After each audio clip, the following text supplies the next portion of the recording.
राधे राधे मित्रों, सफलता एकादशी की आपको शुभकामनाएं। जिसकी कथा इस प्रकार है। चंपावती नामक से विख्यात एक पुरी है जो कभी राजा महिष्मत की राजधानी थी।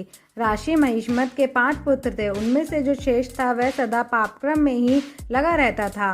उसके पिता के धन को पाप कर्म में ही खर्च करता था। वह सदा दुराचार तथा ब्राह्मणों और देवताओं की निंदा करता रहता था। अपने पुत्र को ऐसा पापचारी देखकर राजा महिष्मत ने राजकुमारों में उसका नाम लुभक रख दिया। फिर पिता को और भाइयों से मिलकर उसे राज्य से बाहर निकाल दिया। लुभक उस नगर से निकलकर गहरे वन में चला गया। एक दिन जब वह चोरी करने के लिए नगर में आया तो रात में पहरा देने वाले सिपाहियों ने उसे पकड़ लिया, किंतु जब उसने अपने को राजा महिष्मत का पुत्र बताया तो सिपाही ने उसे छोड़ दिया। फिर वह पापी वन में लौट आया। प्रतिदिन मांस और वृक्षों के फल को खाकर जीवित निर्वाह करने लगा। उस दुष्ट का विश्राम स्थल पीपल वृक्ष के निकट था। वहाँ बहुत वर्षों का पुराना पीपल का वृक्ष था। उस वन में वह वृक्ष एक महान देवता माना जाता था। पाप बुद्धि लुभक वहीं निवास करता था।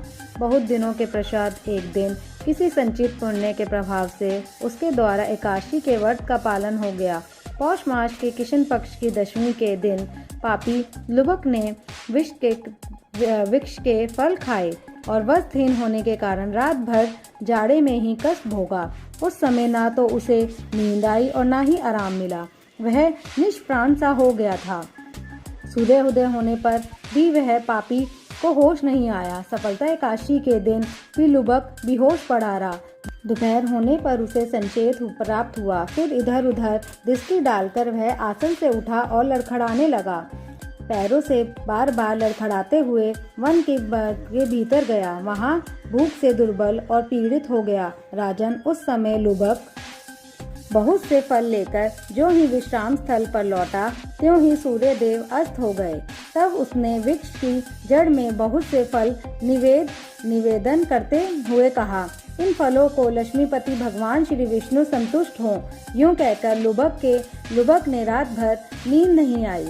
इस प्रकार अनायास ही उसने इस व्रत का पालन कर लिया।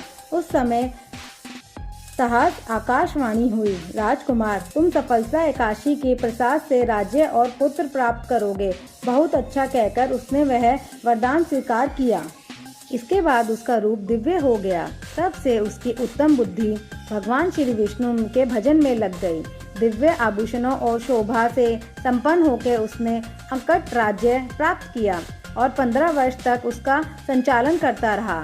तब उस समय भगवान श्री कृष्ण की कृपा से उसे